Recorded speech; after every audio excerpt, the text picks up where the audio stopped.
దేవుని నామని స్తోత్రాలు. మీ అందరికీ నా వందనాలు. ఇచ్చిన అవకాశాన్ని బట్టి కూడా అన్నయ్యకి నా వందనాలు. సో నా సాక్ష్యం ఏంటంటే, నాకు మ్యారేజ్ అయ్యి 6 years అవుతుంది. సో లాస్ట్ ఇయర్ అనమాట, May 25th నేను హాస్పిటల్కి వెళ్ళాను. తిరుగుతూనే ఉన్నానులే, కానీ 25th వెళ్ళాను. ఆమె ఏమందంటే, కన్ఫర్మ్ అవుతుందమ్మా, నువ్వు వెళ్ళి మెడిసిన్ వాడుతున్నావు కదా అని పంపించింది. 25th తర్వాత నేను June 2nd week ఇక్కడికి వచ్చాను అనమాట. వచ్చిన తర్వాత నేను ఒకటే ప్రార్థన చేసుకున్నా, దేవుడా, ఇన్ని సంవత్సరాల నుంచి తిరుగుతూనే ఉన్నాను కదా, ఏదైతే అది అయింది, ఇదే లాస్ట్. అయితేనేమో అయింది, లేకపోతే మాత్రం నేను ఏ మెడిసిన్ వాడదలుచుకోలేదు.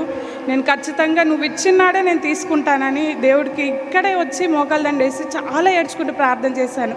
ఇంకంతే, ఆ ప్రార్థన చేయటం మళ్ళీ ఆ రోజు అమ్మగారు అయ్యగారు ఖచ్చితంగా గర్భఫలం లేని వాళ్ళకి ఖచ్చితంగా కన్ఫర్మ్ అవుతుందమ్మా అని చెప్పారనమాట. చెప్పటంతోనే నేను చాలా సంతోషంగా వెళ్ళాను.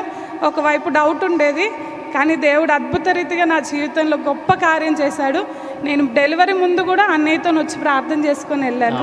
సో నార్మల్ ఏం కాలేదు, కాకపోతే ఆపరేషన్ అయింది. ఇద్దరం తల్లి బిడ్డలం చాలా సేఫ్గా ఉన్నాం. ఇప్పుడు 3rd month నడుస్తుంది.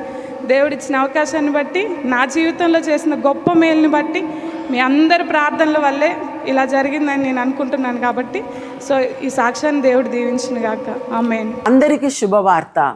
ప్రతి ఆదివారము 4 గంటల నుండి 6 గంటల వరకు కూడా వరంగల్లో గొర్రెకుంటలో గిఫ్ట్ ఆఫ్ జీసస్ వర్షిప్ సెంటర్లో ప్రార్థన కూడిక జరుగుతూ ఉంది. మీరు పాల్గొనండి, ఇతరులకు షేర్ చేయండి. ప్రభు మిమ్మల్ని దీవించును గాక.